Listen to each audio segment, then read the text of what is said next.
Is the microphone working? Can you hear me? Yes, yeah. Good. So welcome. So my name is Peter Matheson. I'm the principal of the University of Edinburgh, and this is the Edinburgh Futures Institute. If you haven't been here before, this used to be the Edinburgh Royal Infirmary, and it stopped being the infirmary about 20 odd years ago when the new infirmary was built. This building then lay derelict for about 15 years until it was bought by the university and renovated into the Edinburgh Futures Institute, which is what it is today. So you're very welcome, and I hope you enjoy the venue as well as the interesting and entertaining and stimulating panel we have for you.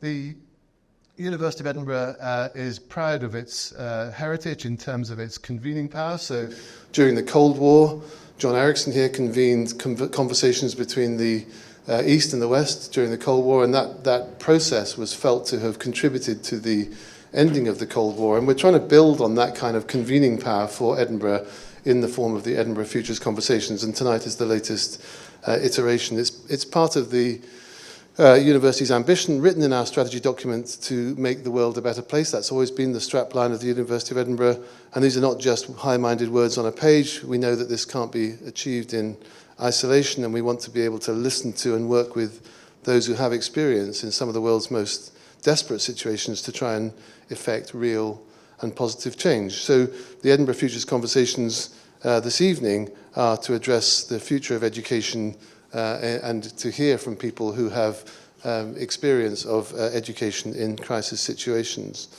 I'll introduce Sarah and Julian in a second, but the panel this evening, which will be co-chaired by Sarah and Julian and by Liz Grant, and working together with Sarah and the extraordinary work that she does to support young lives locally and globally, is a source of great pride for the University of Edinburgh. We'll hear also from the heads of 3 global agencies that collectively fund children's education in countries where access to this basic human right has been eroded or failed because of current challenges. The United Nations estimates that global crises have caused disrupted education for 222 million school-aged children. And without additional measures, by 2030, 300 million children will lack basic numeracy and literacy skills worldwide. And this is obviously going to have catastrophic consequences on world security and the global economy. We at the University of Edinburgh, like all higher education institutions, are impacted by global crises in a variety of ways. We have teams in place to help staff and students, and indeed alumni, who may be in direct danger when studying or working across the world. And we offer pastoral support for those in Edinburgh or connected with us here who've been personally affected by world events. We were the first institution in Scotland to be recognised as a University of Sanctuary and a founding member of CARA. CARA is the Council for At-Risk Academics, and it provides support for academics displaced from conflict zones and other disruption to their normal lives. And we take an active role in supporting those seeking sanctuary across the world.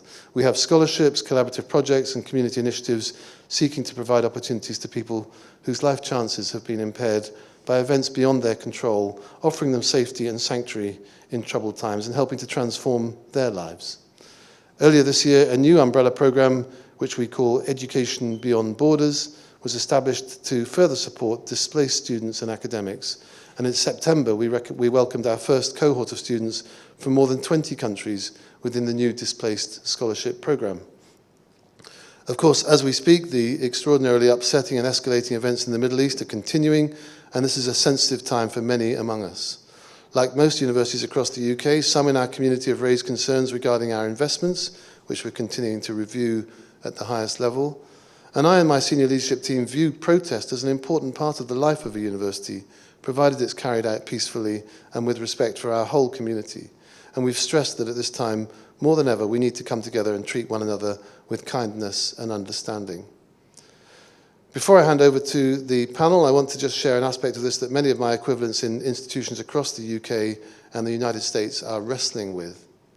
As crises unfortunately continue to increase on a number of fronts, what place does a university have in commenting? Where do we draw the line in commenting on one humanitarian crisis rather than another? Does proximity matter? Do we quantify it by numbers? Each life is important and every person deserves access to education. Commenting on one major event can risk making those impacted by another feel overlooked. Other universities, particularly in the United States, have addressed this. The University of Chicago made a statement last year around what they called institutional neutrality, and I'd recommend reading it. It's worth reading. And last month, the University of Pennsylvania announced that it would no longer make public institutional statements in response to local or world events. These are not steps that the University of Edinburgh has taken, but we are aiming to focus our attention on our own community, our students and staff here in Edinburgh and connected with us in other ways. And when we comment on global crises, we do so in the context of the people in our community directly affected. As a major research-intensive institution, we know that our words and actions matter, and it's my hope these events, particularly the events like this evening, the Edinburgh Futures Conversations, are a step towards tackling the major crisis in global education, the provision that we've talked about, and I'm looking forward to hearing directly from those with more experience of it than me. I'm going to pass over to Sarah Brown and the Right Honourable Sir Julian Smith in a second. So just, I know you've got access to biographies for them and for all your speakers, but just briefly, Sarah is chair of the global children's charity Their World and executive chair of the Global Business Coalition for Education. She founded Their World in 2002, and its campaigns, advocacy and groundbreaking programs have been rooted in the belief that every child deserves the best start in life, a safe place to learn, and skills for the future. And we're very proud to partner with Sarah and Their World in those endeavours. And Sir Julian Smith was recently appointed Executive Chair of the International Finance Facility for Education, developed by former Prime Minister Gordon Brown. This organisation, IFED, is a Geneva-based foundation providing a financing engine for global education. It's specifically designed to tackle the education crisis in lower and middle-income countries. Julian has been the Member of Parliament for Skipton and Ripon since 2010. He was a ministerial aide in the Department for International Development from 2010 to 2015, and he was appointed Secretary of State for Northern Ireland in July 2019. On behalf of the UK government, he led the negotiations that culminated in the new decade new approach, which restored devolved government to Northern Ireland. I won't go on to read the rest of the biography, you've got access to it, but Sarah and Julian, you're most welcome to Edinburgh University and to the Edinburgh Futures Institute. Thank you for taking the next stages and introducing the panellists who are going to join you. Some panellists are here with us and some are online, and I'm going to pass over to Sarah and Julian to introduce them. Thank you for being here. Great, thank you so much, Peter. Thank you. All mic'd up. Fantastic. Well, welcome. It's an absolute joy to be in this Edinburgh Futures Institute. I know it was sort of, before it was opening, it was sort of the countdown to how wonderful it's going to be, but it's absolutely lived up to expectations. And I'm told this was a space that didn't even exist in the old Royal Infirmary. It was just at the bottom. So you've certainly made best use of all of it. So it's wonderful. Really also delighted to be steering a focus on education as part of the Edinburgh Futures Conversations. I think this is a really important topic, and co-chairing this event with Professor Liz Grant this evening, I know there's been a real focus on how we reach out right across the world and look at the problem in its greatest sense as global education, which is why it's wonderful to have the heads of the three big education funders and funding organisations contributing here this evening. And this is, I hope, that as the drive is to get action points out of this, that we will actually be able to pull the threads together of what the three organisations do and look for actually what they need to do to make a greater difference or what we can do to help support where that comes from. I think a lot of it is a drive around funding, but it's more than just that. And of course, our focus is on crisis. And I would argue that this isn't just crisis in the sense of conflicts and climate crisis, but that for every single child that is missing out on the chance to go to school for any reason, that is their crisis, but also ours, and one that we need to solve.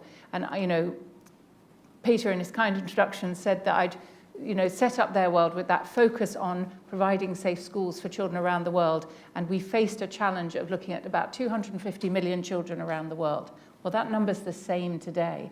And it's not because there hasn't been huge progress, huge opportunities, these organizations that are able to unlock educational opportunity for so many, technology coming into bear that's opening up opportunities as well for children to keep learning even when they're displaced from homes or in quite unstable situations.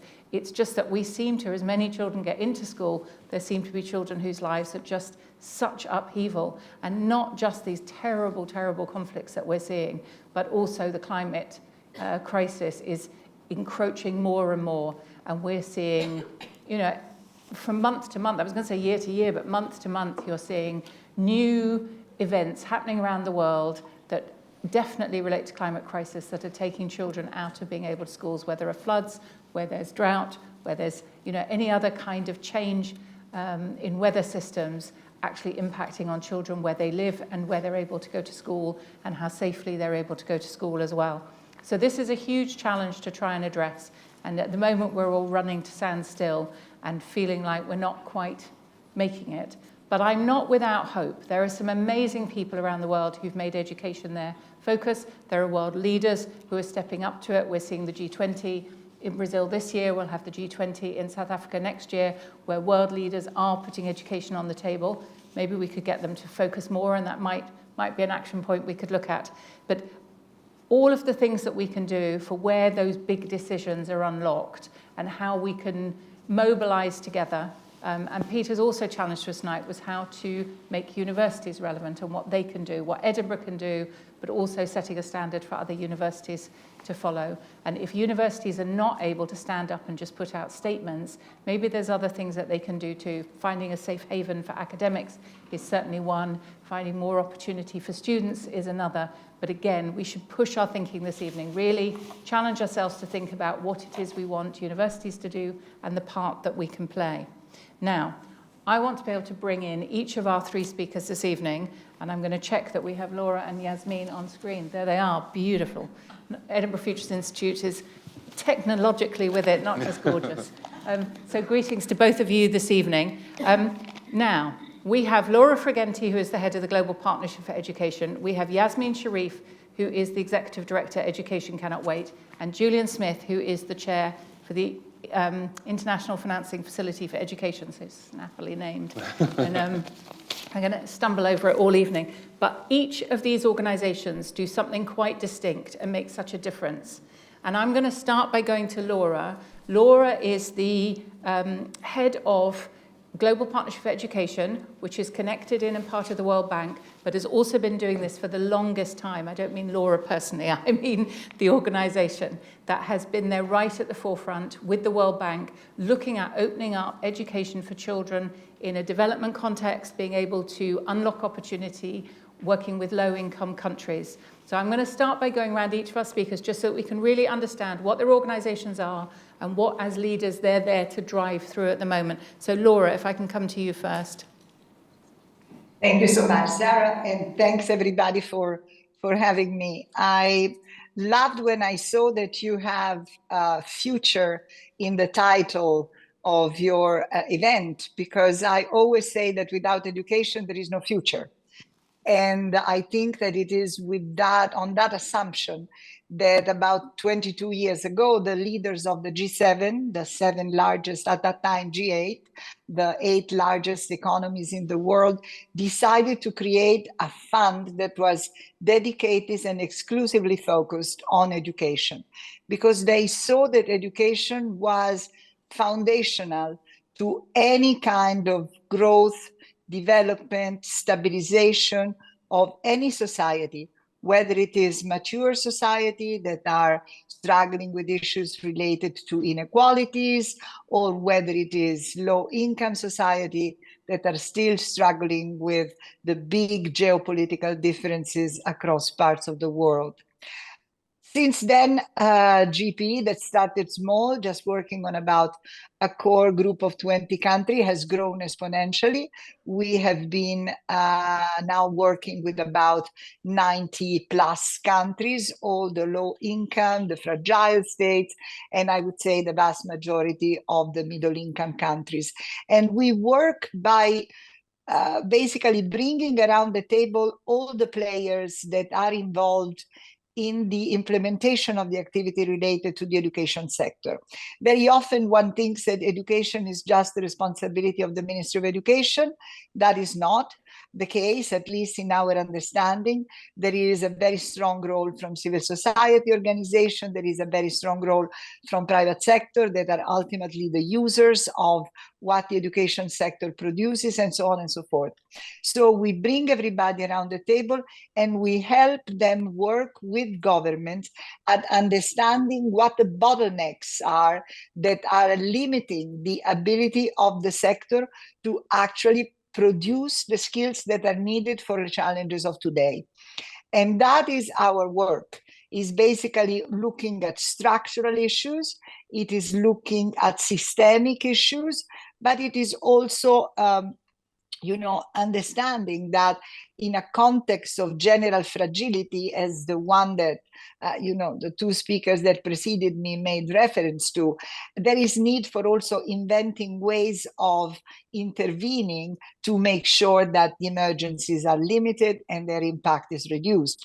And Yasmine, who will follow me, she will talk about, the excellent work that ECW is doing in this particularly fragile context, but also on the work that we have been doing, trying to really join effort, because there is always a continuum between the crisis situation and then the more stabilizing period that follows. And so it's important that we look together. I think that, one of the important things of our work is that we stay focused on the primary and secondary cycle. We have a very strong focus on the first few years, the famous foundational learning, because if things do not go right in those initial years, then there is a kind of a snowball effect of losses that happens during the following years. But we are now more and more focused, also on the challenges of transition from school to jobs at the end of the secondary cycle, because we do understand that because of the demographic pressures, the transition into jobs is critical to producing society that grow faster, that grow in a more equitable way, that are where, the structural problems of society are resolved and where institutions are stronger. So we are really trying to look at the whole cycle of the 12 years, helping government understand how they can use the limited resources. And I know that we will come on the issue of resources, on which we have done a lot of work, to really try to understand what are the win-win solutions that they can put in place to make sure that their countries are ready to respond to the challenges. Give us an example of a country or countries where you think that's worked really well in GP history. Well, I would say probably Ethiopia is a case that comes to mind. Is probably one of our largest recipients. And it's a country that has gone through a very fast process of adjusting its economic structure from a prominently rural countries, is a country that has really become a regional hub for foreign investment. And to be able to do that, they had to produce skills that could be employed in various sectors of industries, in commerce, in services, etc., etc. So we have worked with them, and at the same time was a country that was still struggling with a lot of children out of school, internal fragility, very low rates of literacy and numeracy, and poor quality of education at the primary level. So they had a little bit to grow on two fronts, the basic and the fundamentals on one side, but then equipping for the future. And the way in which we had worked with them together with all the community of donors was exactly to try to find the right balance between making sure that they would respond to the needs of those that still need access to primary education, while at the same time responding to the aspiration that the country has of becoming a place for investment that has highly skilled manpower that can somehow respond to the needs of foreign investors. Thank you. Now I'm going to turn to you, Yasmine. Education Cannot Wait is a relatively young organisation. You're its first executive director there. And I remember the time, their world was part of campaigning for Education Cannot Wait to exist, because for all that GPE was able to do to take down barriers and give children opportunities for education, there wasn't a system within the humanitarian efforts to be able to provide education. Can you share with us a little bit about how Education Cannot Wait came to exist and what it's there to do now? Thank you very much, Sarah, and thank you to the University of Edinburgh, and thank you for having me here on behalf of Education Cannot Wait. I mean, I think, first of all, no one can do it alone. So the work that GPE and Laura is doing is critically important. But again, we need more systems and more organizations and funds in place. And another upcoming now is International Finance Facility for Education. Now, Education Cannot Wait is somewhere in between there, because we were created at the World Humanitarian Summit in Turkey, in Istanbul, in 2016. And the reason that we were created, it was a long campaign of many years, led by the former Prime Minister of the UK and the UN Special Envoy for Global Education, Gordon Brown, supported by civil society, including their word, but UNICEF, UNHR, Save the Children, and many donor governments. And what they were saying is that when you have a humanitarian crisis, or it goes beyond that, I mean, when you have very brutal conflicts, or you have big forced displacement situations of refugees internally displaced, and also climate disasters, education cannot wait until all of that has been fixed. They reached a peace agreement, they have addressed the climate disasters, the refugees have returned home, because then it would be waiting for 10, 15, 20 years. You look at a country like Afghanistan, they have actually been in a conflict situation, low intense, the high intense, this is the late 70s. The Democratic Republic of Congo has been in conflict since the 60s. Syria is close to 15 years now. So, and the average for a refugee who flees is, I think, is about 17 or 18 years. So we are speaking about the generation whose education get lost because all we focus on is sanitation, water, tents, and these are very important commodities to survive. But we cannot speak about local empowerment. We cannot speak about giving hope for the future if we just park refugees and children and adolescents in conflicts to wait and be completely aid dependent on water and food without a hope that if I study hard, I go to school, I get psychosocial services, I get a certain degree of protection, and I can actually continue to fight for my future by getting an education. So what we do is that we always, whenever there's a crisis, there you will find Education Cannot Wait. And as a fund, we bring together different UN agencies, host governments, ministers of education, civil society organizations, private sector, public sector, communities, to work together to deliver education right here, right now, in the midst of the disaster. And I'll give you a few examples. So Lebanon, for instance, and we've been active there for quite a while. I don't know if you recall when the harbor exploded a few years ago. We were very fast to come in, working very closely with the Ministry of Education and UNESCO to actually rebuild all the schools that have been affected by that explosion. As we see today, of course, Beirut in South Lebanon is being bombed, and there go many schools as well. We will be among the first to address that, and we just released $2.2 million to Lebanon for working with UNICEF and others to address education in the midst of this bombardment. For Gaza, which is probably, and I'll be very honest and very frank, and I worked in conflicts for about 35 years, which is the worst that I've ever seen in my professional lifetime. We came in already in October, November last year with $10 million, both for UNRWA, they're responsible for Palestine refugees, and for UNICEF. And then after Norwegian Refugee Council were there recently, we came with an additional $2 million. What can they deliver? They can deliver psychosocial services, mental health, and very basic learning, but you can see what the situation looks like. So we're trying whatever we can. You do what you can with what you have where you are. Another very big, I think, fast-moving action was the whole Sudan refugee crisis to 5 neighboring countries. We came in, we were the first, and we are among the only ones who actually have supported the educational response to refugees coming to Chad, Central African Republic, South Sudan. Uganda is another one. When they had refugees coming in a few years ago, I think it was 1.3 million, there was no education for them. And we worked together with donors and the government and civil society and created a civil society consortium to deliver an education refugee and host community response plan that is still going as of this day. So we are very action-oriented.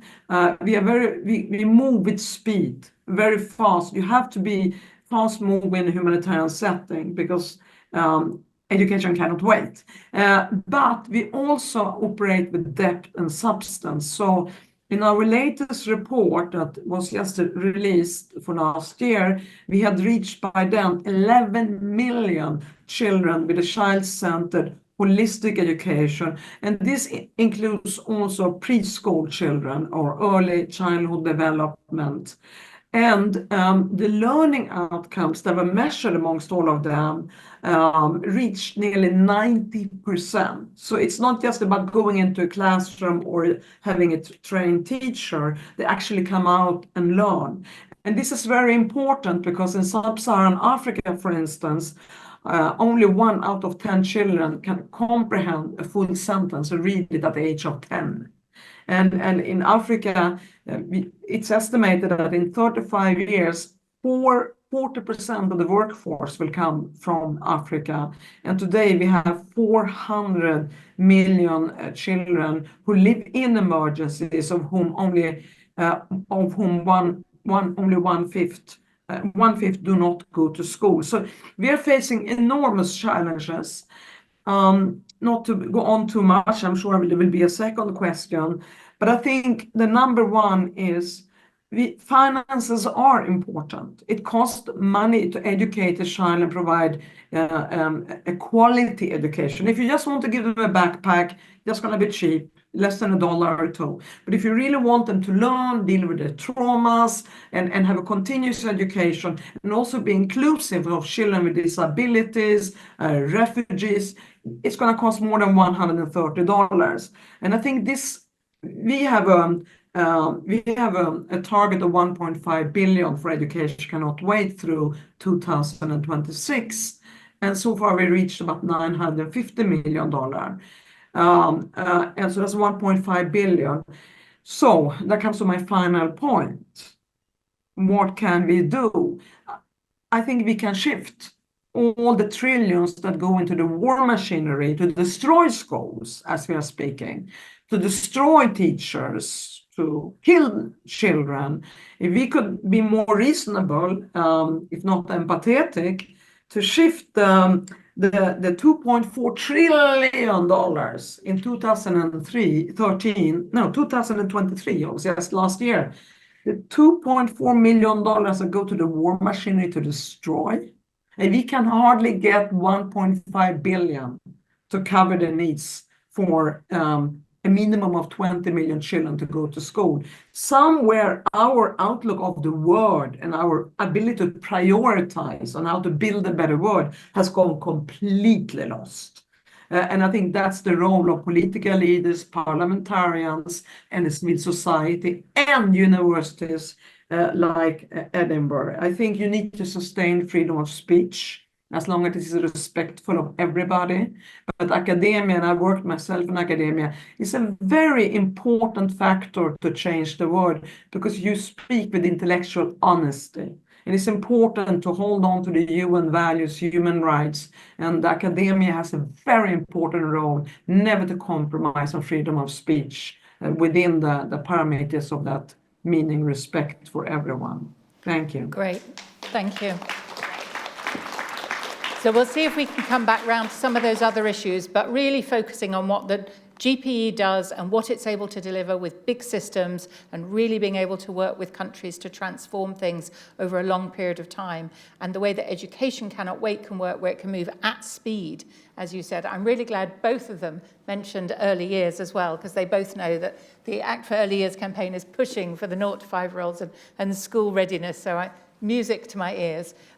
But what is clearly a case is that you have two phenomenal organizations who are able to reach so many countries around the world, able to deliver very different things that can be matched to what the need is on the ground. But all the time what you will hear is that there is not enough funding there to be able to reach all of the children, which is going to bring me to Julian now.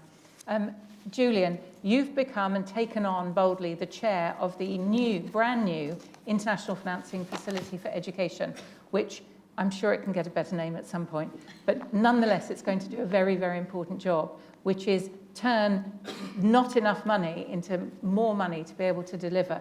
But it is quite a complicated structure. Do you have a way of explaining simply what it does and how it makes money for education? No pressure. Well, look, Sarah, No pressure. First of all, lovely to be here in Edinburgh. I'm from Scotland, and this institute is absolutely amazing. So it's lovely to have met some students and obviously academics and Liz and the Vice-Chancellor, and well done for this massive initiative. I also just want to pay tribute to Sarah and also to her husband, Gordon Brown, who have been absolutely at the centre of addressing the issue of a lack of education for disadvantaged children across the globe. And if there's one thing tonight I would want to communicate, it is that the role of the individual on addressing these issues is absolutely critical. And Gordon and Sarah have played an absolutely amazing role across a whole range of areas in this education space. So thank you. The International Finance Facility for Education is really trying to address one of the core challenges there is, not just for education, but all areas of aid spending. The previous government in the UK reduced the amount of aid spending by 2%, so we're at 0.5 rather than 0.7. I'm not sure what the current government will do, but there was even a debate about whether that would reduce further at the upcoming budget. And aid budgets are stretched trying to deal with challenges in the Ukraine, in Gaza, in conflict zones, and we have a massive challenge, particularly in education, in filling that gap. And if you take Development Goal 4 around education, it's estimated that there's a need for $97 billion a year more in order to achieve that development goal. And the thing that the International Finance Facility for Education is trying to do is to provide governments with a vehicle to use their highly credit-rated balance sheets to back loans from the development banks throughout the world. So the Asian Development Bank, who we're partnering with, soon the World Bank, and other development banks to allow them to basically lend more. So we've worked through Canada, the UK, Sweden, we're hoping Korea, and other countries to basically provide these guarantees and to blend those guarantees with some grant funding to basically get a leverage of about up to 7 times the amount of money being set against these loans. So we've got about $1.5 billion to start backing projects globally. But the key thing about IFED is how it's trying to address this challenge that there's not going to be enough money to go around in terms of traditional aid spending. And therefore, how do you use financial innovation to address that gap? And what's interesting, I mean, a multiplier of ×7 certainly becomes more interesting, but it's also what's interesting is that governments are able to provide guarantees. They don't just have to dip in to their budgets to write a check. Yeah. They can use their gold-plated credit ratings and help be able to borrow money in the market. Because it's these countries that are providing these guarantees are usually the AAA countries, which mean that when those guarantees are made, the development banks are able to then lend more, basically. And when those loans are combined with some grants for these different countries, lower middle income countries that we're focusing on, that provides them with actually a much better basis for their projects. So I might come back to you where we look at why it is, because if we look at the climate funds, the climate fund is now actually moving very quickly and being able to actually go and do that, put that into practice. But they actually came back to IFID and to the Education Commission that designed the new financing facility, and rather than reinvent the wheel, and in the interest of saving the planet quite quickly, actually provided, well, the education folks, I think, provided all the information to the climate people to say, go do it, get moving, start using these multipliers and using these financial instruments to generate the money. So I think that will also, I think, in turn, allow the climate funds will set a standard where you'll start to see this much more normalized, because there is a funny thing that education turns out to be quite a hard sell. And I've thought about this a lot over the years, but I think some of it is that you can't provide the solution overnight. It's an investment that brings such a brilliant return, but if you're saving the life of somebody with a vaccine, the job is done that day.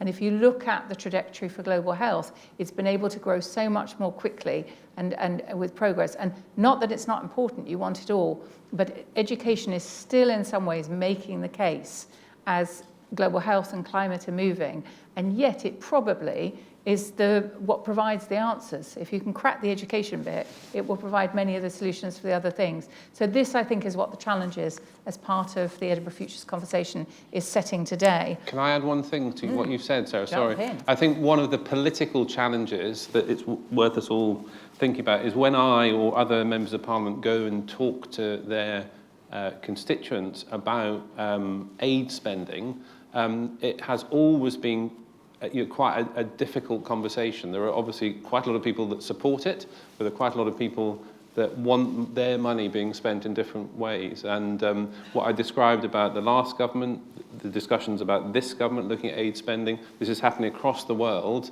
We obviously then have more populist parties that are becoming more popular, and will aid spending go further south? And so therefore these innovative ways of actually finding more money in a different way become absolutely critical. But the politics of aid funding at the moment is at a very, very tricky point. Good point. Laura, at GPE, you're going through the process of replenishment now. Every few years, the organisation has to go and replenish those funds. And you've done some really interesting work with matching funds and different ways to bring donors to the table where they can get, more bang for their buck when all of those budgets are under such pressure. And as Julian said, with certain governments coming in who want to critique whether international development spending should, be there, you're really having to make the case all the time. What do you think are the real challenges for persuading, as you go around, particularly, because it's relevant for you right now, persuading governments to be able to back education and to come in and understand the difference that it will make? Well, I would say that, let me start with saying that anytime that I knock at somebody's door asking for resources for education, nobody denies that education is a priority. What they say, though, is that is less of a global priority than other things. So climate change is perceived as a global crisis. The pandemic is perceived as a global crisis. Education, there is this wrong understanding that if you don't invest in the children of Niger, that is a bad thing, but is a bad thing for the children of Niger. And it remains confined in the place where the investment, so it doesn't come home to the UK, it doesn't come home to the US, it doesn't come home to Europe. And nothing can be more wrong than that, because what we have seen is that the children of Niger that see that they do not have any other opportunities, at best, they come and knock at our doors and they are looking for opportunities in places where by now, in this overly globalized world, they see that they are. At worst, they go and join Boko Haram because they see that that is a way of shaking up the status quo. So I think that one of the things that we have tried very hard to do was to really change a little bit the narrative around education. Education has been traditionally advocated as a human right, and that is true. It is definitely a human right, but it's much more than a human right. The aggregate impact of education on a society is much more than just the sum of the individual improvement on individual lives. Without education, you don't generate growth in countries. You don't generate, economic stability. You don't reduce inequality. You don't create strong institutions, and so on and so forth. So if that is not appreciated, as not perceived, then it becomes very difficult to have education bubble up as a priority. The second point is the one that you, Sarah, were making reference to. Education is a very rewarding investment. Is actually all the economics are saying that is the highest rate of return to any investment is on education. In a virtuous circle, a government would invest in education for a time of 12 to 20 years on a child. So it's a very long, and then it's going to take probably another 10 years until the child, now become grown up, pays back to society through taxation.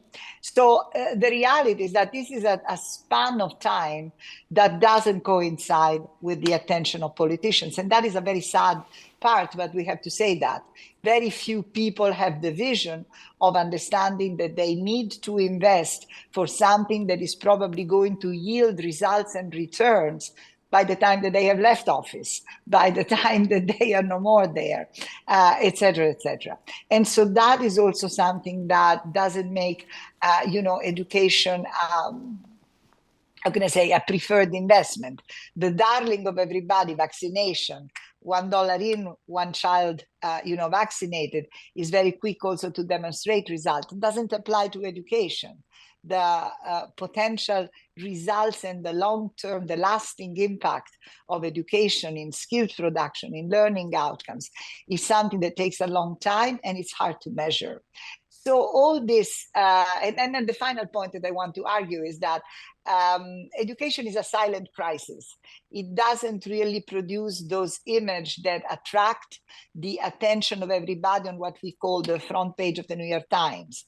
And unfortunately, in a world that is flooded by crises that are so much more visible, to see children that are out of school, it's a story that you have to tell and understand. You cannot visualize it in one image that becomes really captivating everybody's attention. So the issue of financing is there with the sector and will remain there.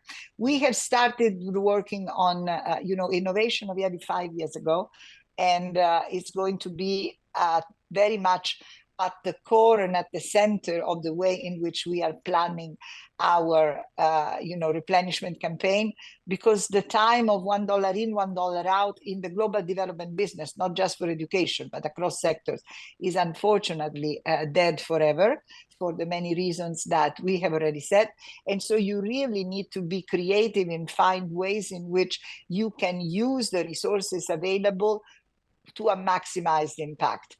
We had been very successful with our multiplier, leveraging at 1 to 4, 1 to 5, return. We will continue doing that. We are adding new instruments, but obviously, it's still is not sufficient, no matter how hard. It's not sufficient if I feel we are not able to match it with two things that are important: help countries reducing the debt burden and making sure that some of those resources that are strangling their borrowing activity and limiting their activities of using their budget resources for social sectors in general can be actually used for education.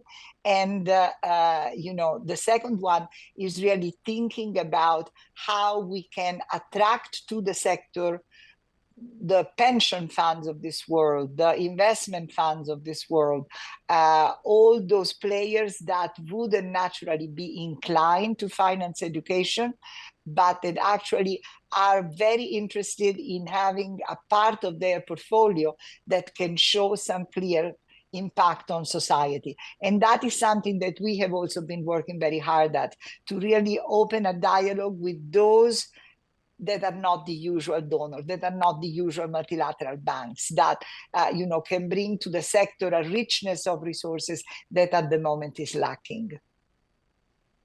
Thank you. I mean, you talk very eloquently about the different opportunities that are there, but sometimes it sounds like such a challenge, that we're still explaining over and over again why education really counts and why it matters. Yasmine, in a crisis situation, you've got that emergency image that Laura can't, the child who needs support right away. And as part of Education Cannot Wait, you're also looking at trauma support and being able to we know that if children go into a classroom-like setting or a learning environment, it can really reduce very quickly the consequences of the trauma that they're going through. I think one of the things we all struggle with is how we persuade the people that might come in and support. What do you find when you're going in and talking to potential donors, potential supporters, unlocks their support? And how might we use that to persuade others to come in and support? Thank you very much, Sarah. And also I agree with a lot of what Laura has said. Yeah. I think if you look at climate change, where you've got a lot of investments, the consequences of climate change is that schools are being destroyed and children are being pushed out of school. In Pakistan, when we had the floods, about 22,000 schools were damaged or destroyed. Now, when we look at wars, we suddenly distance that away from the impact of the climate change. So in climate change, we look at climate change in isolation. But when it comes to wars, our donors realize that actually the consequence is the destruction and damage of schools, the destruction of human future and human hope. So I wish that those who invest in climate change, and I often tell them that, can see that the consequences are very similar. You could say we are for climate action and we are for peace action. The consequences are the same. Children are thrown out of school, their lives are being destroyed. So that's number one.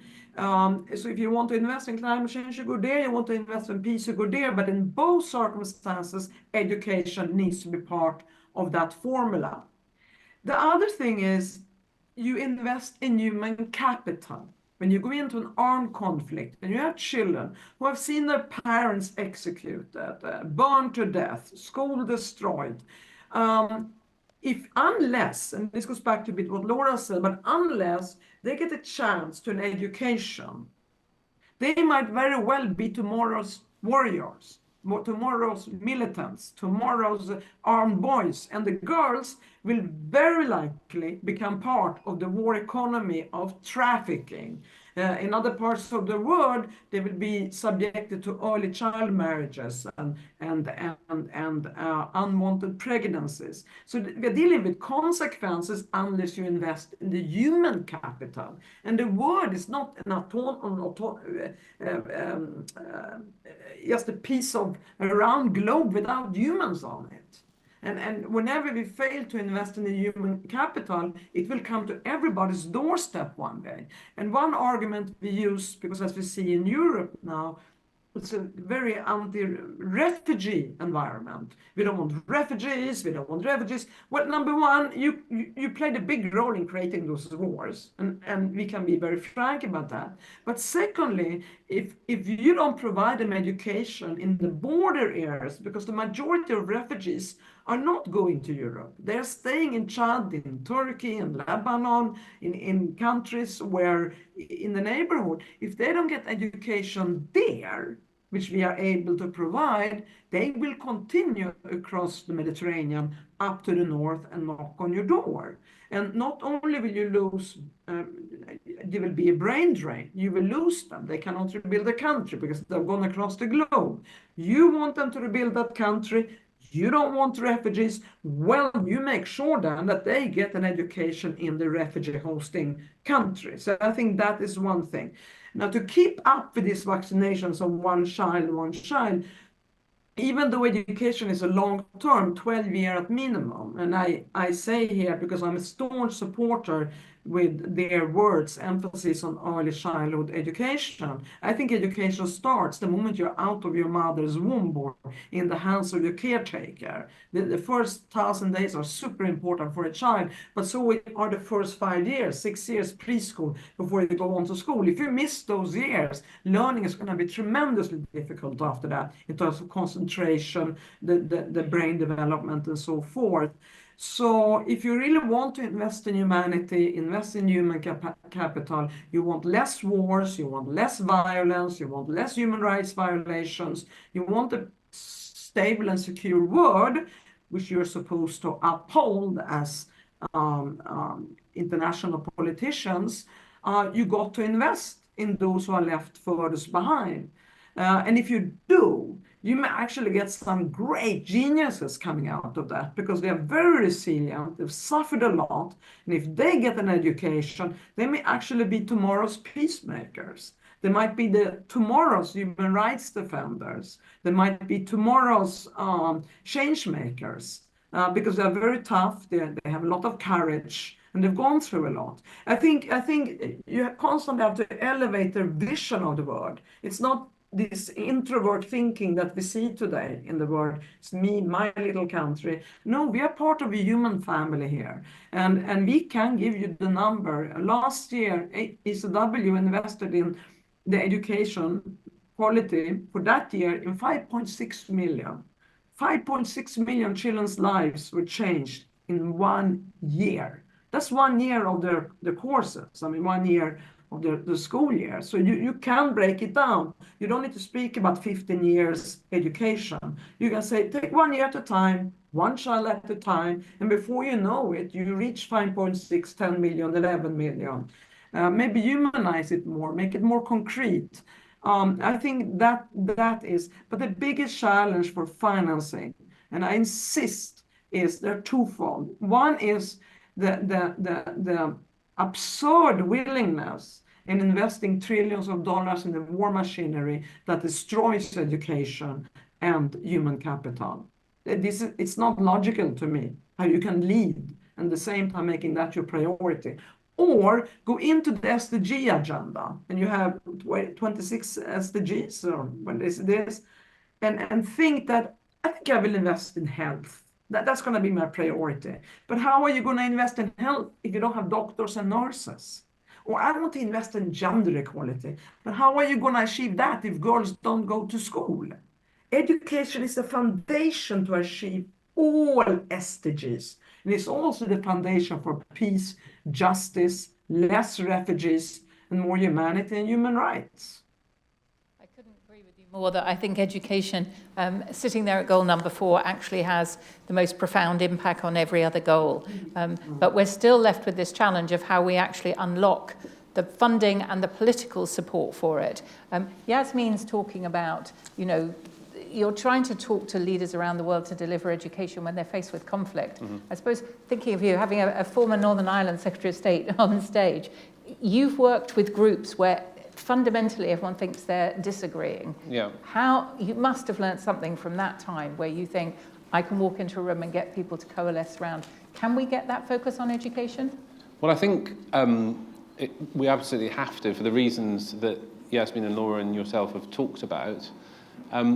The numbers are really staggering because we've talked about kind of war zones. There's something like 1 billion kids who are in what might be perceived as countries that are actually doing quite well, Philippines or parts of India or other countries. So we're talking about a huge number of people, young people, who are not really achieving or able to be given the tools to achieve their social mobility and their ability to influence events. And I think that explaining this and talking about this in the context of the other challenges, health, climate change, humanitarian assistance, is really, really key. But there is just this challenge that everybody's facing around the core amounts of funding. And I think that comes back to things where people have attended here, which is fantastic, so many people are here, with elected politicians or with your influencing networks to make the case for why this is important, because I think the idea that whether it's the UK or other developed countries will continue to give the funds that they have been giving for these really crucial areas is not a given. It's not a given, and we've seen it reduce already. It could reduce further. IFED is looking at how do you make more bang for your buck. The other organisations that have been here today are looking at other innovations, but the core challenge is making the case that education is critical to the world. Politicians here have tried to reframe it as in the national interest. We've talked, I think Laura and Yasmine have talked about the need to, this protects our country by getting people better educated around the world. But thinking of those arguments, I think, is key, and making those arguments and not assuming that things will sort of even continue at the aid levels that we have now is really, really critical. Not something I thought would be saying under a Labour government, but I'm probably not allowed to say that out loud. This has been a really interesting opportunity to unpack and look at what the potential is, what the opportunity is there for education, that you've got these significant organisations that are ready, willing and able, that have opportunities to be able to unpack it. But there's still something that we want to dig into a bit deeper to allow us to look at where we really ensure that we've got quality education, appropriate education, take down barriers that exist. So I think I'm going to hand across now to my co-chair, to Professor Liz Grant, to bring in other speakers who can speak from their lived experience perspectives of what that actually feels like to be able to generate education that is meaningful. So Liz, I hand across to you. We're going to go and sit across here, I think. Okay, great. I'll go at the end for you. Do you want to go closer? Yeah, yeah, because you're more important. Yeah. There you are. Well, thank you so much, Sarah and Julian and Laura and Yasmine, for an extraordinary insight into what we need to do, where we need to go. And we'll come back to that because we're going to have some questions and answers. But first of all, I really want to speak to these two women. Yasmine, you said that education really changes people. And by investing in education, we're investing in the future and we're investing in the change makers. And both Kainat and Amani, both of you are change makers. And you both have a story, though, a story of what it's like to be in education, to be supporting education, to be living also where there's conflict, where there's opposition to girls in education, where there's the most bitter things happening. Kainat, you're a global youth ambassador for global education for all. You're a coordinator for Educate a Girl. You've set up the charity for the Baidar Society, which is an NGO working in Pakistan to help promote peace and harmony. You've won a number of awards, a very prestigious award awarded by the President of Pakistan. You're someone who has really believed in education and believed in what a difference it can make. And Amani, you're here at the university, and sorry, I should have said Kainat graduated from our university in nursing. Amani, you're here studying for a PhD in the business school. You came here to do your PhD under the Council of Academics at Risk, CARA, that our principal already mentioned tonight. CARA and the university, we are supporting the work of CARA because it's so important, supporting students, supporting the academics at risk, bringing together the opportunities.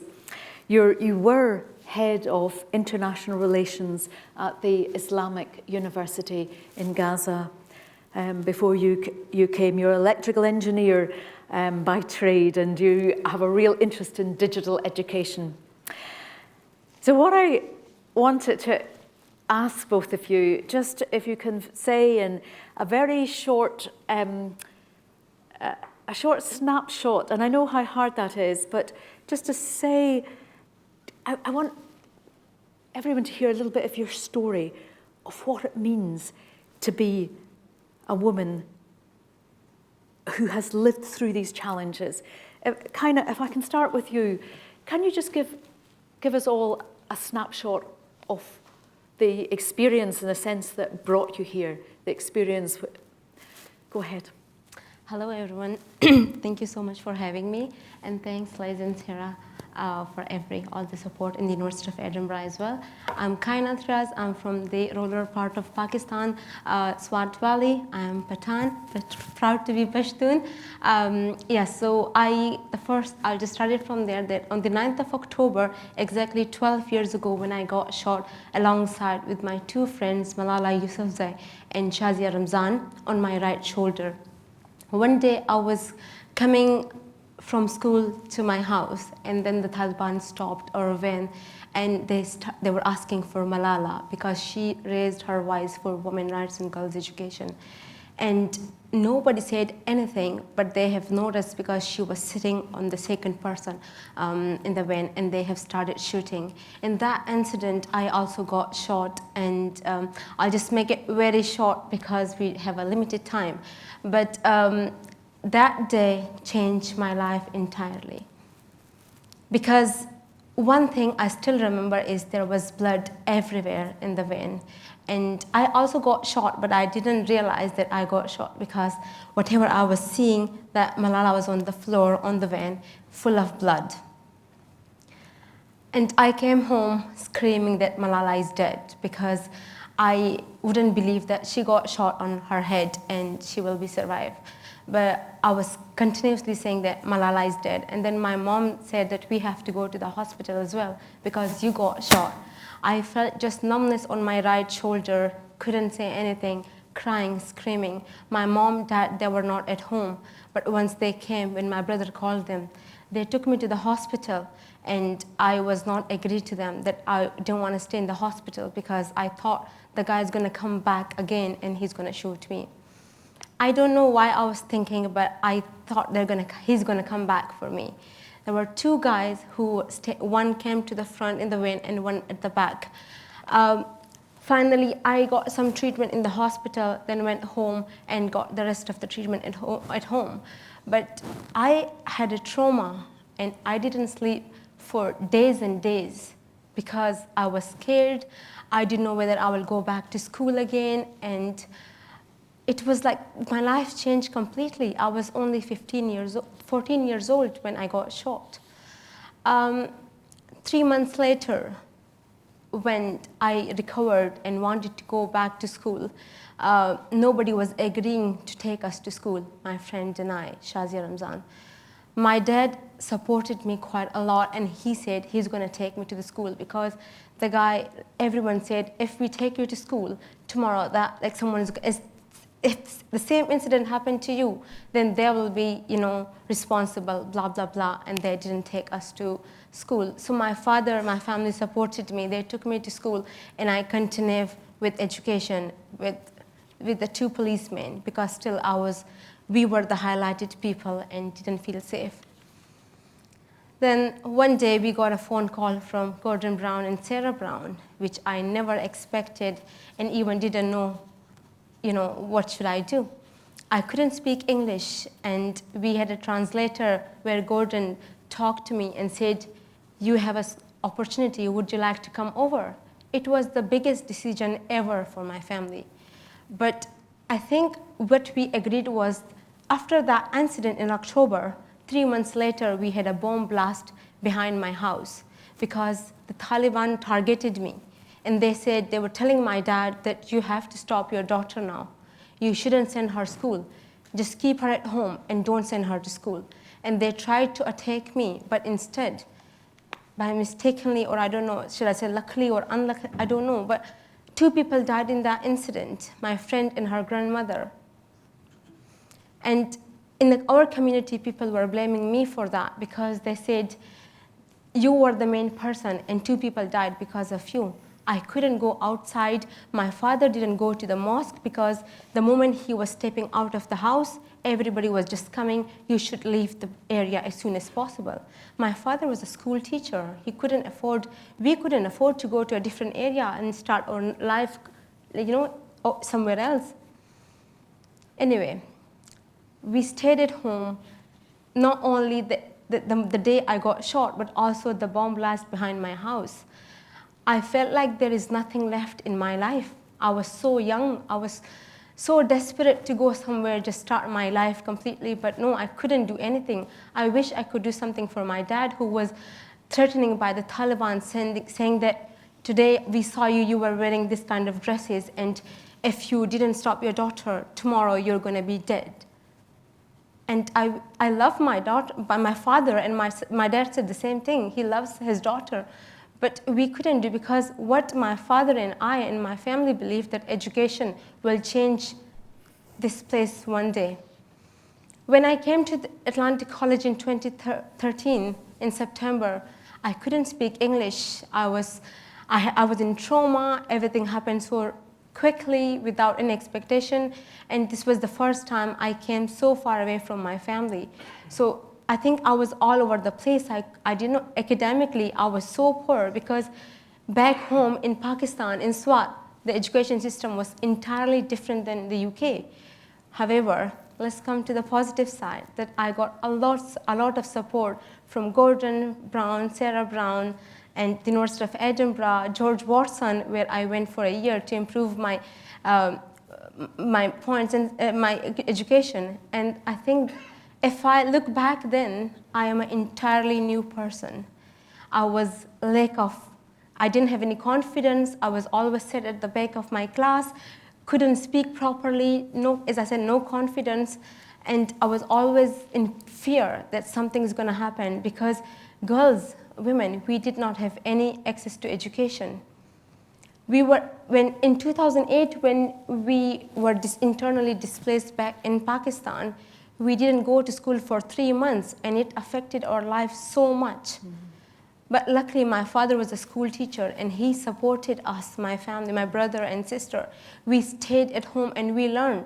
But I think it was not enough, because mentally we were going through so much, and we wanted to do something, but we couldn't, because there was nothing in our hands which we could do.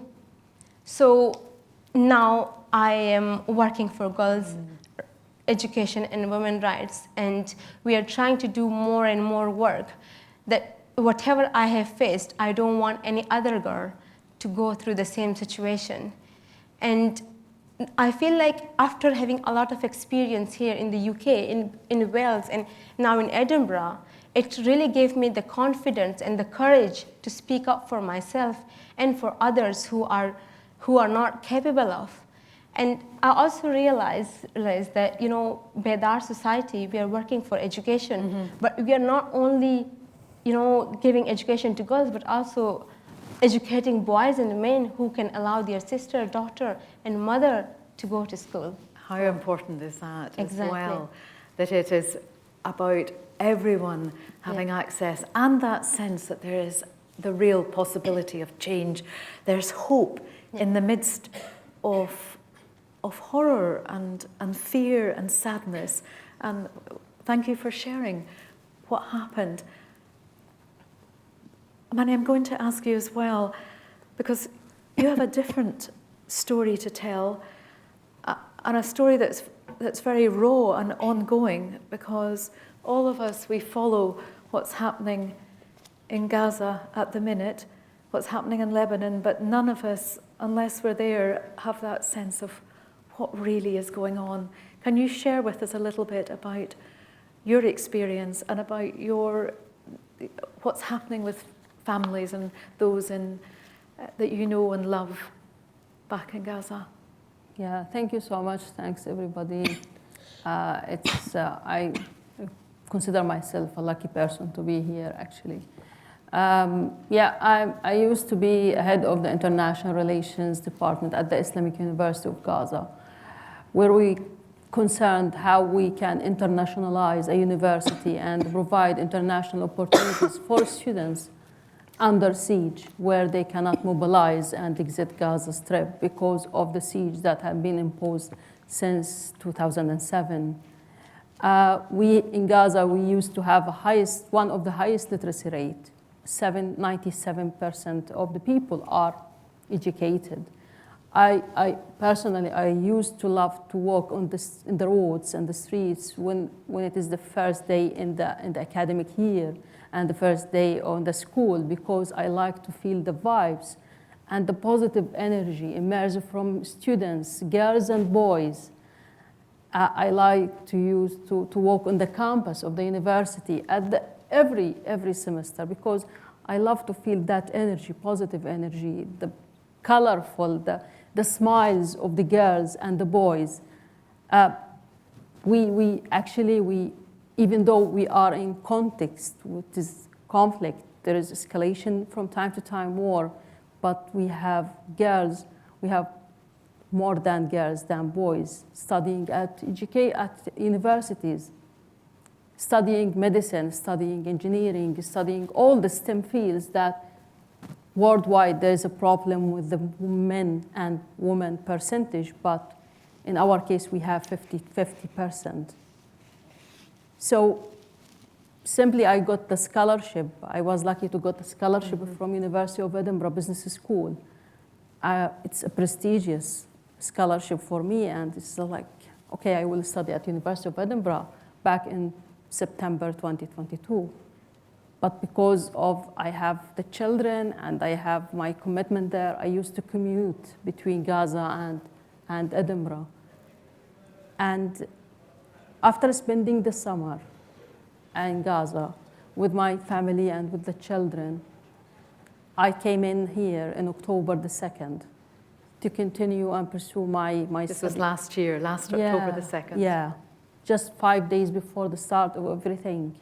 And I left my children there, my husband, my family, my father, my mother, sisters, all my family, all my relatives are there. And then on the 7th of October, everything started. And I thought that it will end soon. We have came across wars before. It could continue for 2 months, but after 4 days, my husband filmed me a video that there is bombing surrounding our flat, and glasses were everywhere, and my children were panicked, and he took them and go to flee, and at the middle of the night to another neighborhood place. And I was shocked. He said, it's not the same, it's something different. And it wasn't safe to move at night, but he thought that it would be safer to take the children out of the house, which is partially destroyed. And after 7 days, they have to evacuate Gaza Strip, Gaza in the north, and to go to the south. So all of this, I have witnessed all of this, and I was here. But actually, I couldn't sleep at night. I was, all of you seeing what is happening. I was fearing that someday or some night I will receive a message that the house just like collapsed and my family are under the rubble and my children, and I don't even have a chance to hug them or to say goodbye. And actually, I lost my father during war. And I didn't have a chance to say goodbye for him. And I couldn't actually. My father was my support. He was my support. I am the eldest daughter. He used to support me and just go and get the highest education that you can. So actually, it wasn't easy for me, and I can't find words. But in a way or another, in April, we succeeded to get the children and the family out of Gaza after being displaced for 8 times, from one place to another, one place to another. My children were out of the school. They didn't study. In August, I became a Cara Fellow, where I got a scholarship so that they can cover my family to come here. And I'm happy enough that I finally being able to hug my children, having them, because I wasn't dreaming that I will be able to hug them again, because there is high possibility and the probability that you will not be able to see or to touch your beloved ones within this war and chaos that's happening back in Gaza. My relatives are living the same. I have a lot of people who are working in the education sector.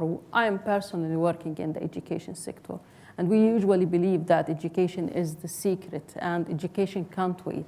And this is what we are. We have this hope that we can resume education once again. And this is why we are resuming the education, even though it's not the highest quality that we used to, even though we have destroyed the schools, even though the universities, all the universities are totally destroyed.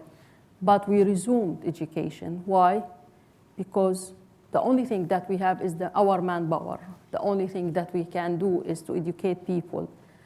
And we cannot prevent children from being educated. Actually, we currently trying to run a project for children's rights in Gaza. Mm-hmm.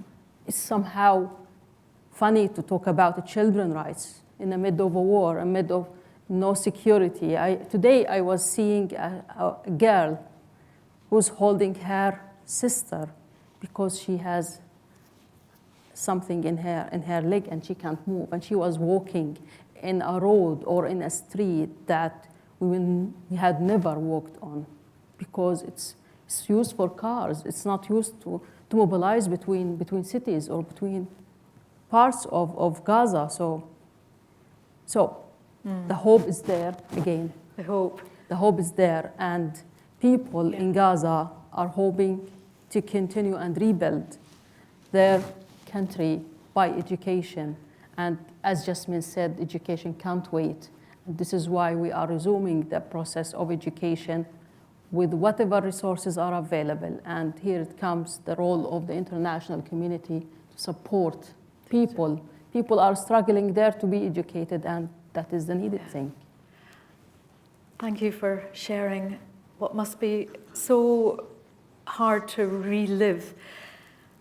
And you both have spoke about hope.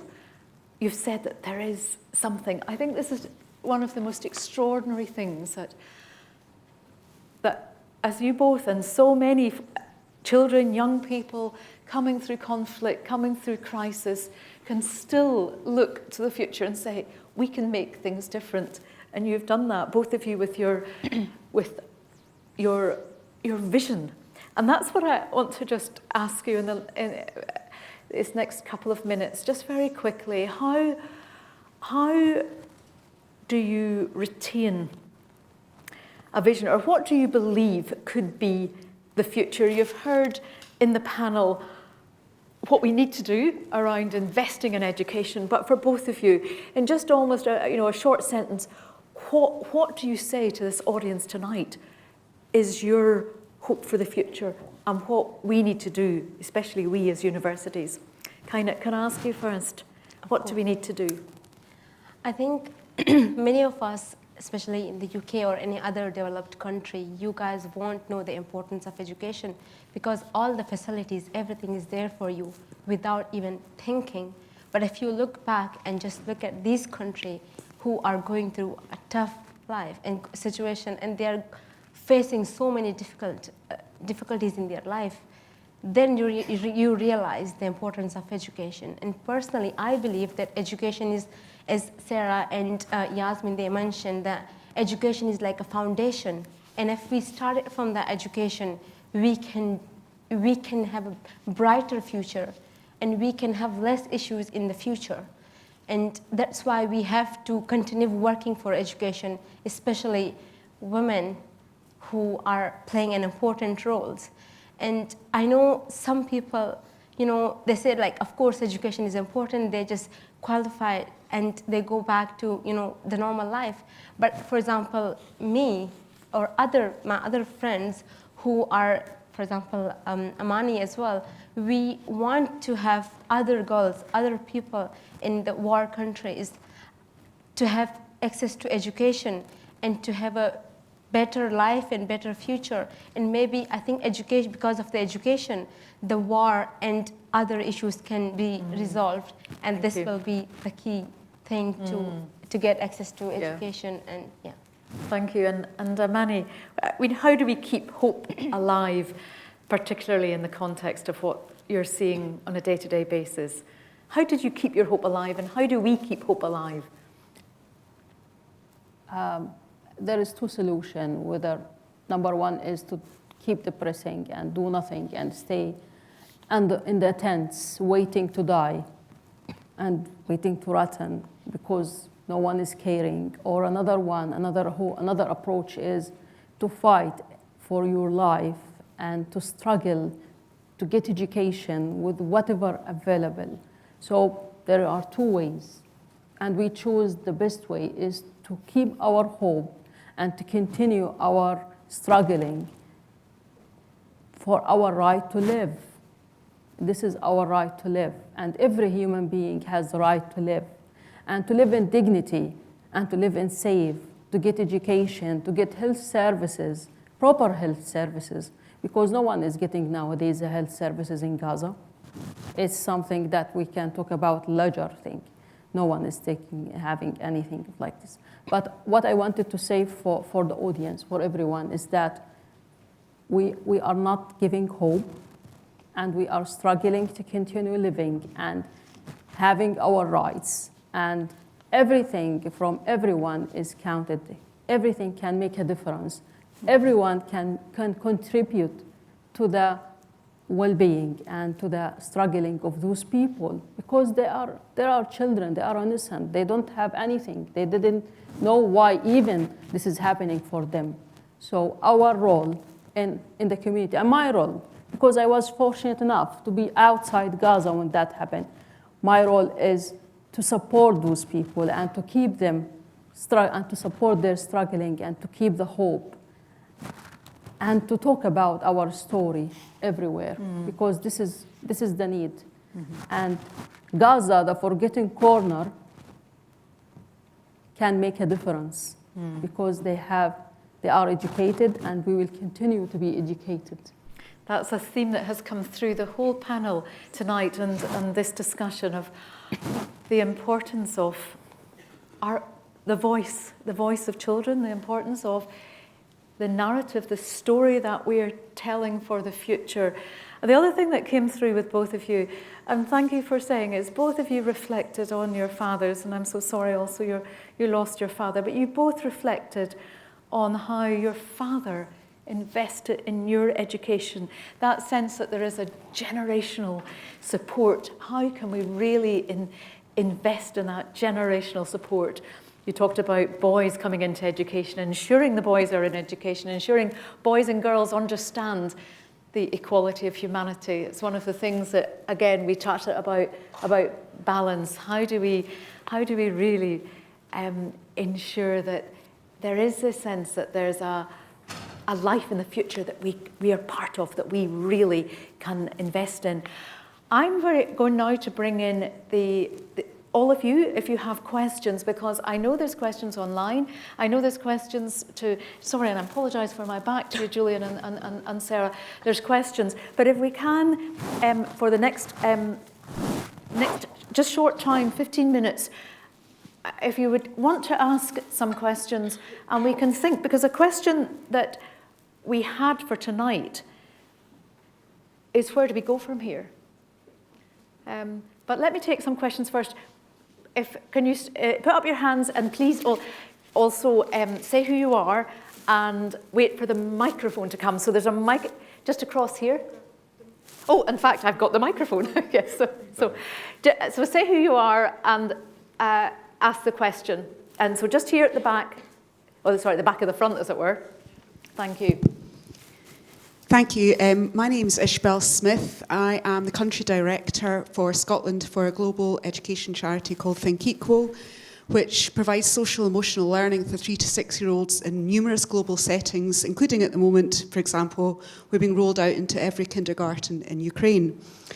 I'm really interested in the conversation today about what education is and the narrative of what we say education is. I don't think anyone could have listened to the stories tonight and not heard how important it is not just to go, I can count, I can read, but what it means to relationships. And that, I suppose that lies at the heart of what Think Equal is about, is that understanding education is about relationships and how do we teach relationships. But I don't think you can also hear that the struggles that people in the earlier part of the conversation had about getting that story told. And I wonder, to what extent is it influential that particularly those of us who are educated within a European perspective are taught that education is the 3 R's, reading, writing, arithmetic? What difference does it make to open doors to say that education is about the most important R, which is relationships, and how might that help us build and change the narrative for moving forward? Thanks so much, Ishbel. And would you like to who would like to take that question? I can jump in and then anyone And then else. Yasmine as well. Else Please, can follow. Sarah. Certainly from the United Nations perspective, the Secretary General successively have always put an emphasis on, they say citizenship rather than relationships, but it's actually that education of people for the part they play in society and the encouragement of fathers to educate their daughters, all those, I think you're calling it relationships, but I think when you listen to UN speak, it's all about that citizenship piece. And was very, very important with Ban Ki-moon and now with Antonio Guterres. So I do feel like it's built into the system to actually do more there. But congratulations on what you're doing with the early years in Ukraine. That will be making a huge difference. Thank you. Yasmine, did you want to say something? Thank you. And I think it very much builds on what Sarah said, because it's all part of the same package, citizenship and how you relate to others and those around you. But I have this favorite quote that we keep tweeting in Education Cannot Wait, where the Greek philosopher said, Aristotle, education without educating the heart is no education at all. And I think, we focus a lot on IQ, but I think we need to start focusing on emotional intelligence as well. The ability to feel empathy for others, the ability to feel responsibility, solidarity, peace building, and feeling like one human family. Goes back to the citizenship that Sarah mentioned. I think we need to go beyond just learning, as you said, the usual math and the reading skill, which we need, of course, otherwise we cannot advance even in these areas of empathy and solidarity. But I think emotional intelligence is missing in this world in many ways. And the result we can see. I think we need to focus on that. I think we don't need to focus on deeper things also that we cannot touch, just to understand who we are and why we are here. What's the purpose of being here?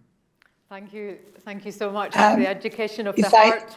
And you're being clapped. Laura, there was something you wanted to say. Yeah. Yes, I want to say that there is a lot of discussion in the education community around the soft skills and how these are central, and all the work that we are doing with countries in terms of transforming the curricula as really the element that then will carry the transformation of the sector is exactly around that. So to move from a definition of education that is exclusively academically oriented, the education of my time when I was in school, to an education that actually builds the ability of integrate what you can bring to different situations, of relating with people of different background, of being able to understand, to read the room and understand how you can really be more effective in delivering what you have to do, etc., etc. So it's a process that has been going on by now for various decades. And I think that is the direction in which, for sure, all the countries that are partners of our organization want to see their system being transformed into.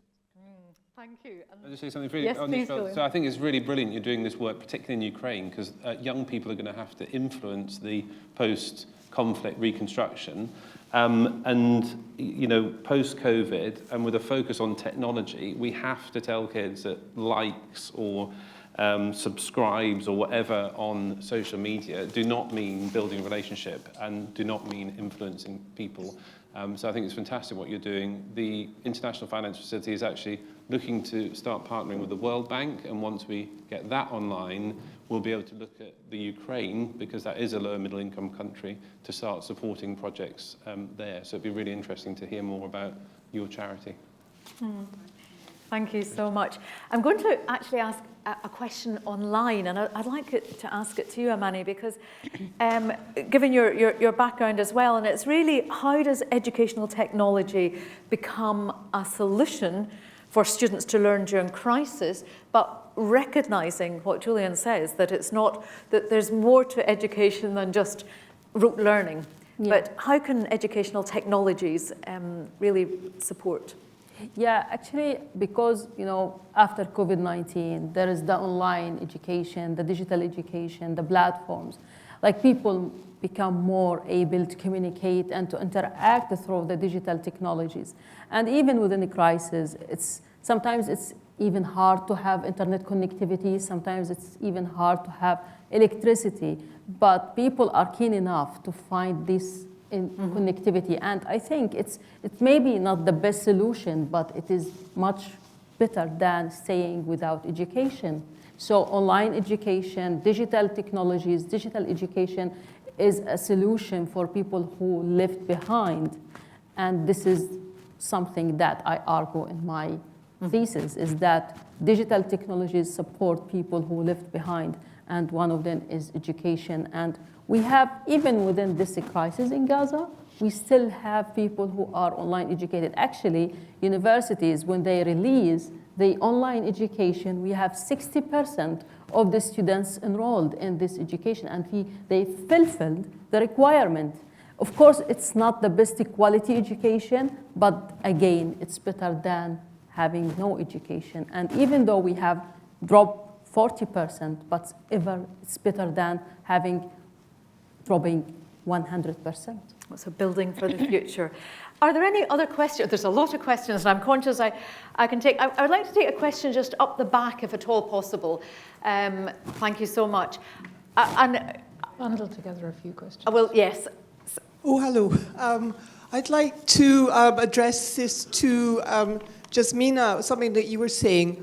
My name's Fiona Robertson. I work for the British Council in the capacity of something called Language for Resilience, and we're working with education in conflict areas, including actually Gaza, Pakistan, girls' education, and Ukraine. And you were talking about, getting across the idea of education being a long-term investment and how difficult it is, and for people to kind of swallow that. And I was thinking about, retrospectively looking at examples where education has created resilience. And I'm thinking about Ukraine, where the standard of education is actually quite high. And at the moment, we're working on a project where we've set up teacher activity groups around Ukraine in all kinds of areas. And they're quite successful. It hasn't been going for very long, but because of the high standard of master trainers in Ukraine, it's actually going very well, and it's been relatively easy to set up these this ongoing teacher activity groups, and investment on the teacher's own commitment to professional development, and also be able to deliver a certain amount of psychosocial support to their students. And that, I think, is a really good story of how 30 years of very good, high-quality professional development in the past has created a robust system that then, in a moment of conflict, is quite able to react to the situation and process very effectively support coming from outside. And do you think that would be something that, collecting retrospective stories and collecting narratives like that would be something that would support, fundraising in Education Can't Wait? Thank you for that question. I'll just take one more just behind you, but thank you, Fiona, for that. And we'll just come very quickly to both of them. Thank you. My name is Amir. I am from the Embassy of Qatar in London. I'm actually Syrian, and I do understand the struggles that Amani went through because I myself went through them as well. We work with a foundation in Qatar called Education Above All. We actually just started working with them. They support young people in conflict areas such as Syria, Yemen, and Gaza. My question is, we talk about investment and invest in education all the time. I wanted to pick up on a point about the communities, the conflict-affected communities. How can we make these communities more resilient, if you like? How can we involve them in the decision-making, in the way we plan and deliver more resilient education systems? Thank you. Thank you, Amir, and thank you, Fiona. I'm going to take these two questions now. I'm so conscious there's so many more in the room, but we've also got something else very special happening this evening when Marjorie is going to come up to speak. So can I ask, Amani, first of all, was there, in response to Fiona's question, do you have any, just sort of a single line? There's so much more in there, but do you have a single line that you want to say in response? Yeah, I wanted to say that I hope that we can replicate what the efforts can have done with Ukrainian girls and students, and how we can keep education going on. And I think people within this conflict and the crisis area need this kind of support. And actually, I work with the British Council, and I like the work of the British Council, where they support the resilience and the education for girls especially. And this is the only thing that I can say and elaborate on it. Thank you, because it's a lesson to say invest, invest, invest. It does pay off. And picking up, Amir, thank you for sharing that. Picking up your thread, I don't know whether anyone wants to come in as well. Sarah, do you, or Julian, or Laura, or Yasmine, or Kainat. Laura, I think you wanted to say something? Yeah, I just want to answer to the question about communities, and then I also have to apologize because I need to leave after that. But I mean, the role of the communities is fundamental in the whole education process. The single most important decision, which is the decision about sending the child to school or not send the child to school, to keep it in school, the decision about, at a time of stress, to make very tough decision on whether or not they need to pull the children out and have them contribute to the income of the families, etc., etc. All these are decisions that comes from within the family and within the communities. And it is absolutely important that the community is strengthened in such a way that they understand the importance of education for their own future. When we are saying that, investing in children's education, it's clearly investing on the future of the children, but it's much more than that. It is investing in the future of that community. These children will become entrepreneurs. They will be able to create jobs. They will add value to the communities, etc., etc. All this needs to be explained, because at times for the communities it's very difficult to see the immediate benefit of sending the children to school, and that is very much a sacrifice. So the work that we are doing in many cases, and it is even more important in the cases of girls' education, where still there is a lot of bias in many places about sending girls to school. It's really make them understand that without that investment is the passport to a better future, not only for their children, but for the community that surrounds them. And without that, then what we are only doing is basically subscribing to the status quo and to be prone to any kind of potential shock that can impact the community without having any resilience. And that's a work that really needs to accompany the investment in the education sector. Otherwise, it becomes very, very difficult. And I just want to take this opportunity, Liz, to thank you so much for having me and for organizing this fantastic conversation. And I look forward to another invitation next year. Thank you, Laura. Thank you very much as well. Yeah. Thank you. Thanks. Yasmine, do you have a final thought as well on this? And then we will. I'm going to draw Marjorie onto the stage. But Yasmine, is there anything you wanted to say finally? Yeah, very quickly, and I think it's go back to the first question about Ukraine. And I must say, and I was there recently, but I must say that I think thanks to the infrastructure, the highly educated population that was there, I mean, they have an amazing Ministry of Education, and the support from neighboring countries, I think a lot of online learning has been able to be continued despite the terrible war in Ukraine. And I think, and I want to give big credit to the Global Business Coalition that brought in, through ESW, of course, the classrooms, but they brought in 50 million worth of devices from private sector actors in terms of computers, laptops, you name it, so that they were able to continue.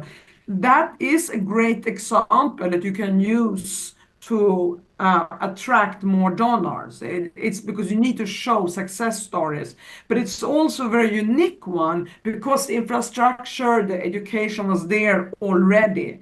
But it is something to be, I think, to be put out there as a very good proven example. Another one is in Northeast Nigeria, where we invested, where girls were being kidnapped by Boko Haram, brought into the forest for years without any education. And through a consortium of NGOs and organizations on the ground, local also, and the Ministry of Education, when they were fleeing, these organizations, through our investments, were able to reintegrate them, heal them from all the abuses they've gone through, and actually advance their education, make them mentors for other girls who are now fleeing from Boko Haram. So there are so many good examples out there. And I think for our donors or potential donors who think short term, because everyone thinks about the next election. I honestly think there is only one of the very few countries, and you should be proud of that, in the West that actually has made education bipartisan. You know, obviously the amounts go up and down and the percentages, but the UK has always invested in education, irrespective of who is in government. Whereas I've seen other donors, they change government and suddenly they have another priority, and suddenly out goes all the investments the past year. So, you know, at least the UK is consistent when it comes to the priority on education. But I think showing what you can do in 1 year, showing the stories, that is the best way to mobilize resources. And then the next best is to bring our donors to meet with those who are suffering from conflict and climate disaster. And to end there, I think having Kainat and having Amani here brings huge credibility to this fantastic panel tonight. Thank you very much. I couldn't say it better. Thank you so much as well. You have got. Thank you. There are so many more questions, but what I'm going to do is to ask all of us to come down, and I'm going to call Professor Sian Bain onto the stage to introduce our next speaker. And over the next few minutes, you will be transported. Thank you. Thank you, Liz, and thank you everyone for being here. We're coming towards the end of our proceedings this evening, and it's been an exceptionally moving as well as interesting and engaging conversation. My name's Sian Bain. I'm Professor of Digital Education here at Edinburgh. I'm also Assistant Principal for Education Futures at the University, and I'm one of the coordinators of the Edinburgh Futures Conversation series this year. One of the things we've been really proud to do as part of this series is to commission original poetry for each of the 3 conversations. And our first poet today is Marjorie Lotfi, who I'd like to very briefly introduce before Marjorie comes and reads her astonishing piece of work that she's written especially for this event. I think poetry brings a change of focus, it brings a change of mood, and it shifts the register for events like this in a way which is really powerful. And I'm delighted that we're ending on such a note. Just to very briefly introduce Marjorie, she was born in New Orleans and then moved to Tehran as a baby with her American mother and Persian father. And then you fled Tehran, you put it with one suitcase and an hour's notice during the Iranian Revolution in 1979. Eventually, thank goodness, Marjorie ended up in Scotland.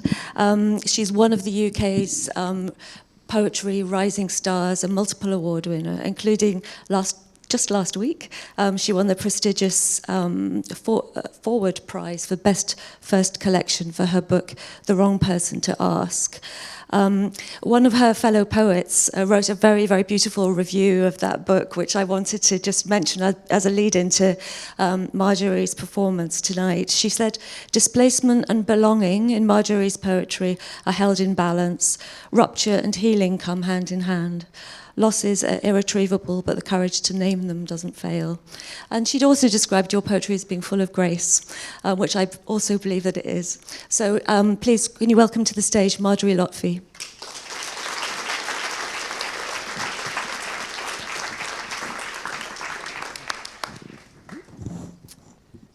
Thank you for that lovely introduction, and yeah, what a real honour to be asked to write something for this event. As Sean said, I am Iranian and grew up in Iran, and then we left during the conflict, but it didn't end with us like so many others. My father came out after us, so we were there a while without him, and then uncles, and half of the family is still there through the Iran-Iraq conflict, and you know, we're all holding our breath just now. So that's my own history. But I was asked to write a poem about the idea of education, the future of education. And I started to think about how we learn and how we interrogate sort of big questions like that. It's a heck of a question. And I looked at the way that we look at the kind of 5 interrogations: who, what, where, why, and when. And I thought I would use those as a way of structuring this poem. Imagine, as it were, someone asking one woman these questions about how she's learned. And before I get to it, I should say that I also did, with the British Council's help, some workshops with some women who are migrants and refugees at Maryhill Integration Network in Glasgow, where I do a lot of work, and my charity Open Book does a lot of work, and also with a group of women in the Welcoming charity here in Edinburgh. So some of the words that you'll hear in my poem are theirs. I've included their language throughout so that it's not just my story, but also theirs. I want to say that we don't just learn in classrooms, and I was focusing on that idea that we've been talking about, or others have been talking about, how there's learning everywhere around us, all the places that we that we learn. So, interrogating learning, it's in 6 parts. 1, what have you learned? When asked this question, how will a woman answer? For a moment, she's back in her mother's belly, the heart beating out a rush of cortisol or the warm dream of sleep, listening through a barrier of skin and blood before even her own first breath. And then the day she's born, blinking at the bright of daylight, candle, bulb, hearing the low buzz of electric and the sudden clarity of a voice she knows already, learning it again. There have been 1,000 things to learn in every day I've been alive, the woman thinks, and I am 53 this year. She's learned how seasons circle, that winter to spring pushes shoots in early warmth to test the weather, to square her shoulders when speaking, how to carry the brightest colors on the body, and to test the temperature of bath water on the inside of the wrist. 1 drop, then 2. To speak slowly but not loudly to the dying. How endings contain gifts, Even the white bloom of wild garlic is edible before it blows into spring snow. How both patience and light is needed to thread a needle. How elderflower must be picked as the dew is lifting, that honey soothes a raw throat, but it's ginger that settles the stomach. How to recognize a storm approaching as this one in the bones, and that mint leaves, when planted, will take the whole of a garden pot, if not contained in a pot. A useful metaphor, she realizes, for so much else. What have I learned? She says aloud.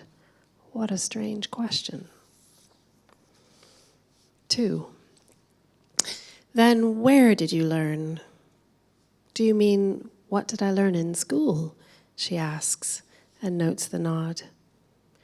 Without being taught, I learned 2 languages, neither of them mine. To avoid punishment, to panic about deadlines. School trained me in punctuality. I learned the sound of an alarm, the fire bell, to fold into the brace position, E equals MC squared, the 1410 Battle of Grunwald, I before E except after C, and biology so unrelated to my own body, even now, I think, how useful it could have been. I learned that grades were mostly about remembering dates, names of victors, the precise ordering of numbers and symbols to tell us how the world unfolds. I learned that while I was memorizing all the data, all the facts, I was also trying to forget. I learned that there will never be any pause as fun as a school break, the drifting home, unhurried with friends. I learned how to hide my lunchbox and what its contents, a jam sandwich, an orange, signaled. I learned to write my own name, the correct sounds of words in my mouth. I learned that God said, "Let there be light," but not that daylight and darkness arrive at the same time. In school, I learned the most important lesson, how to learn, how we study mostly to find the answers to questions we don't realize that we carry, to see the whole library of possibilities. 3. And who was your teacher? The woman thinks not just of her mother and her mother's parents and her father's parents teaching her about pennies and the correct way to drink tea as a lady, kamrang, how to hold playing cards to the chest, but of the aunt and her perfect tadik, how the Persian family smuggled the rules of ta'aruf, politeness, out of the country, but also the librarian who looked the other way when she read books banned at home, and her brother too, his failure to remember how they got out of Tehran, how they left everything behind in an hour. From him, she learned about the uses for silence, how to look the other way. She learned from her best friend how to be fully integrated into another family. And still, she's surrounded by teachers. The woman in the flat next door who leaves handwritten recipes and cuttings of flowers. The man at the corner shop and his houseplants. The woman on the lunchtime radio warning listeners of small pensions.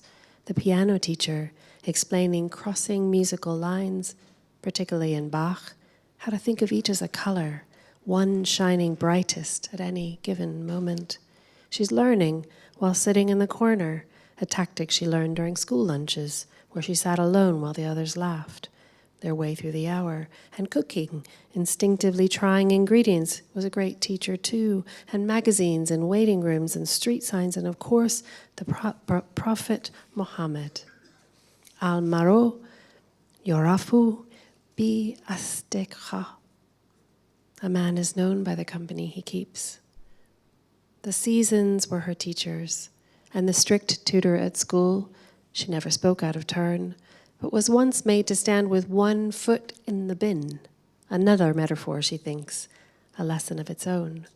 Or how the athletics team was forgiven poor results. But now she's a teacher, easygoing, and once again dwarfed by 16-year-old boys. And the teacher who said in passing in a hallway that she had talent, could see what the others didn't in a text or a problem, how in that moment her life shifted. How do we stop long enough to listen, she thinks, and choose what to hear, to commit to memory and keep? 4. When else did you learn? What didn't you learn at school? Outside of school, I learned to boil water for 30 minutes before drinking it, how roses flavor cakes and remove wrinkles, not to salt rice as it cooks, how to speak to a room full of strangers, read their faces, and when to choose not to read a face. I didn't learn how to change a tire at school, that a smile is a kind of weapon, how the sun burns, or that wisdom waits with a newspaper on a park bench, willing me to slow my walk. I didn't learn at school that women make the best doctors, fighter pilots, policemen, or that all the answers would soon be held in my palm, but only for those with electricity, with Wi-Fi, or how the weight of information bears no relation to the act of learning, that learning is learning to learn, knowing where to look, discerning the correct question to ask in order to narrow the playing field. How long do you have, she asks. I could speak for a week about what I wasn't taught in school. 5. Let's ask another question. Why will we learn in the future? The woman sits in silence, listens for the voices of those behind and ahead to appear before speaking. What use is knowledge in a vacuum? What benefit those facts on a screen if we don't look up to see them in our ordinary sitting rooms, in the faces of our children, on city blocks or hanging from the limbs of trees?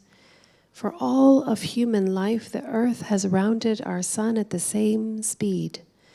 Now men with instruments and calculations have computers to solve angles and equations faster than the brain can comprehend, and yet they tell us what we sense in our bones: light and then darkness, the heat of sun and snow glittering into ice, how a long winter always gives in. Now we must seek what we can and can't see, prove the black hole in the sky, the body's failure to repair and suggest a cure, calibrate the speed of time, how it slows both imperceptibly and perceptibly. Together we must measure how the earth burns. But that learning doesn't matter if we can't access it. And we don't acknowledge how we must all hold the answers in our hands. And 6. And how will we learn in the future? The woman answers without hesitation. We'll learn by having the power to ask questions, making space for the answers, then listening for the questions those answers present. We'll learn by listening. Thank you.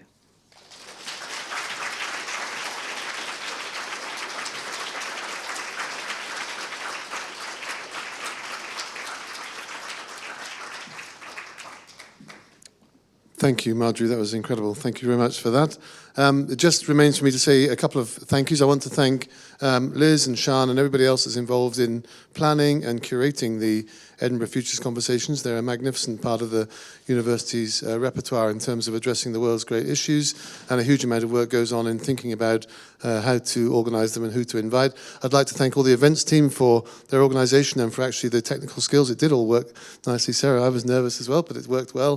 Thank you very much to everybody that's been involved in helping the organisation. Thank you to all of you for coming, and thank you for some great questions. And I'm sorry that there wasn't time for more questions. That's a good problem to have when there's more questions questions than there is time.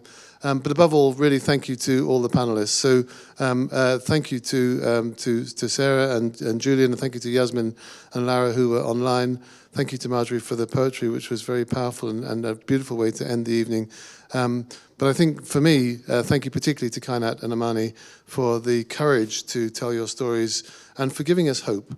I think the extent to which you focused on hope leaves me going away this evening thinking there is hope, and the University of Edinburgh has a role to play in supporting that hope. But it's people like you that give the hope. So thank you for your courage. Thank you for being here. Thank you to all of you for coming to the University of Edinburgh this evening. And please go away feeling that education is the most important thing. It's certainly what gets me out of bed in the morning. I think all of our panelists, Julian, you heard an MP who's got plenty of other things to do, but also finding time to put his efforts into fundraising for education. So everybody that's contributed this evening, all of you for coming, thank you very much. And please go from here believing in education and believing in hope. Thank you.